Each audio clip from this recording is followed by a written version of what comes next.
Observons ce masque, Egungun Fon Egunbla, réalisé d'étoffes, de coques de cori, de cornes de bovidés et de fourrure animale. Egunbla est ici l'un des masques les plus anciens et les plus redoutés du panthéon Egun. Cette créature hybride, mi-homme, mi-animal, est reconnaissable par sa coiffe ornée de 2 paires de cornes de bovidés. La partie centrale du costume est recouverte de velours rouge, rehaussé de coques de cori, coquillages de couleur blanche. Ce costume de cérémonie Egun est couramment appelé masque pour définir l'ensemble de la tenue du danseur qui doit dissimuler son corps. Il incarne la force et le danger. Le danger est une seconde fois exprimé par la présence du sac rempli de remèdes protecteurs pour assurer la sécurité du porteur. Le premier velours qui recouvre le masque a été confectionné à partir d'un vêtement ecclésiastique de missionnaire cousu recto verso. Ces différents tissages, textures et motifs signifient forces et prestiges dans la culture Yoruba. Ce sont sur ces étoffes que s'appuie l'idée d'une transfiguration de l'inconnu, porteur de masque, en porte-parole des esprits. Cette tradition du costume particulièrement répandue chez les Yoruba permet à la société Egun de faire le lien entre le monde des disparus et celui des vivants. L'Egungun s'appelle Zangbeto au Bénin, et Zangbeto, ça veut dire gendarme.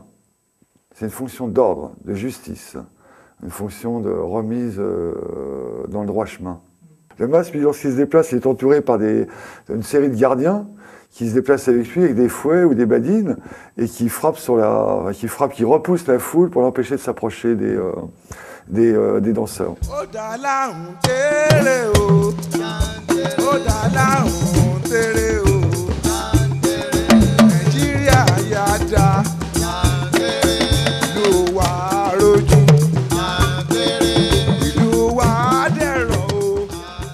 Découvrons l'originalité du masque Egungun Erin éléphant en bois polychrome d'une hauteur de 32 cm. Ce masque cloche se différencie des autres masques par le port de ses grandes oreilles soutenues entre elles par les pattes d'un lièvre.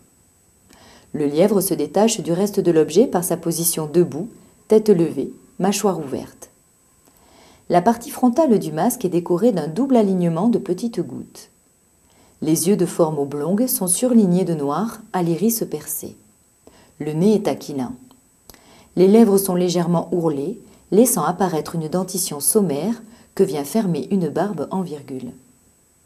L'organisation des scarifications est singulière, avec sa triple scarification verticale au niveau du front et de la joue droite et horizontale sur son pendant.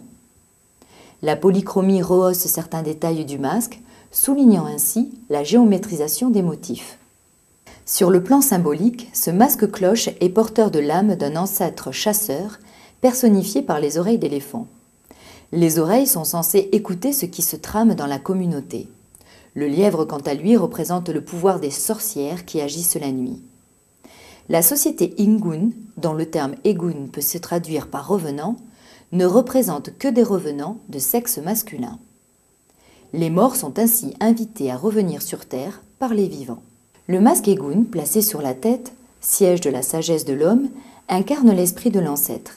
Celui-ci est protégé par les gourdes médicinales qui scindent son front. Au cours du XXe siècle, la fonction du masque évolue, jouant un rôle social auprès des autorités locales pour dénoncer les problèmes de la communauté. Une même évolution se retrouve sur le plan spirituel où la représentation de la barbe taillée en pointe du masque identifie l'appartenance à l'islam.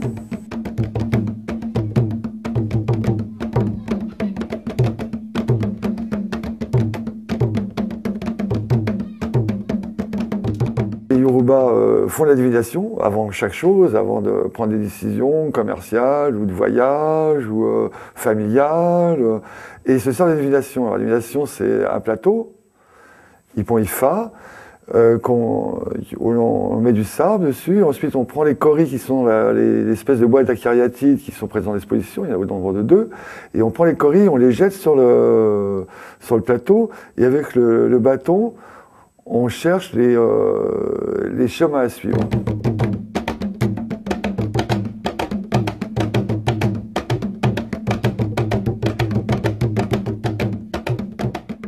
Nous sommes en présence d'un bâton culturel Osheshango en bois avec une patine d'usage d'une hauteur de 41 cm. Ce bâton hoché Shango en rond de bosse représente un corps de femme à demi agenouillé, vêtu d'un léger pagne perlé. Elle prend appui sur un tronc. La tête est surmontée d'une coiffe en forme de V, retenue dans sa partie axiale par une natte tressée. Le visage très expressif est caractérisé par des traits négroïdes avec un front bombé, des yeux au globe oculaire prononcé, un nez épaté et des lèvres ourlées. Ce visage est complété par 3 scarifications horizontales réparties symétriquement autour des lèvres. Le corps mutilé par le temps met en évidence un collier de perles sur le haut du décolleté, une petite poitrine, un nombril proéminent et un sexe recouvert d'un assemblage de perles disposées sur un volume de jambes denses. Cet objet est l'emblème du dieu Shango, grand magicien et dieu du tonnerre. Il est couramment représenté par une statue féminine surmontée de la double hache.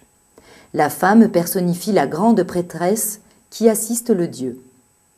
La double hache, quant à elle, sculptée en équilibre sur la partie supérieure du bâton, est à rapprocher symboliquement de la frappe aléatoire de la foudre.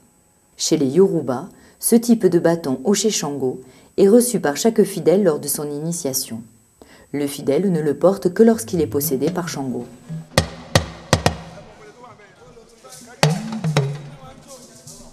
La première pièce acquise est celle qui a tout déclenché, donc c'est cette porte de case avec ce retour de roi. C'est vraiment l'œuvre fédératrice de toute la collection et puis c'est la base. Regardons ensemble ce volet de porte Yoruba en bois. Ce fragment sculpté en haut relief présente actuellement 2 registres. Le registre inférieur fait apparaître 3 formes, dont la médiane donne l'apparence d'une forme humaine agenouillée de profil. Au-dessus de cette scène, une frise d'animaux vient marquer une séparation entre les 2 registres. Le registre supérieur décrit un cavalier assis sur sa monture de profil, brandissant une lame, celui-ci étant accompagné d'un autre personnage de plus petite taille assis à ses côtés. Devant eux, un personnage de taille moyenne se tenant debout et de profil tient dans sa main droite un objet de forme verticale. Ce très ancien volet de porte Yoruba signifierait le retour d'un roi après une campagne militaire. On identifie les cavaliers comme étant Oba et son fils, escortés d'un soldat. Les personnages placés au niveau inférieur seraient des captifs. L'histoire de la culture Yoruba vient confirmer cette interprétation. Le roi Oba, dit le Grand au Bénin, étendit son royaume tout au long du XVe siècle grâce à ses nombreuses conquêtes. Ce volet de porte pourrait donc provenir d'un palais, laissant ainsi l'empreinte d'un sculpteur dont le savoir-faire s'est transmis d'une génération à l'autre. Ce qui donne, nul n'en doute, une valeur particulière à cet objet. C'est l'intimité que l'on montre quand on montre sa collection chez soi. Mais montrer sa collection chez les autres, je pense que la plupart des collectionneurs sont d'accord pour prêter leurs œuvres.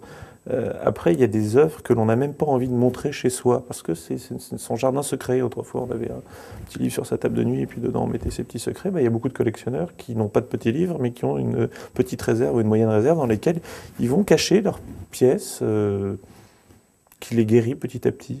De quoi, je ne sais pas, mais qui nous guérissent.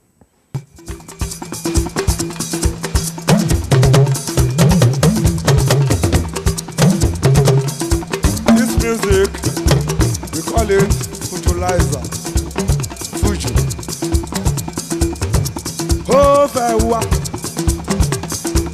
Ọlọ́run fẹ́ wá.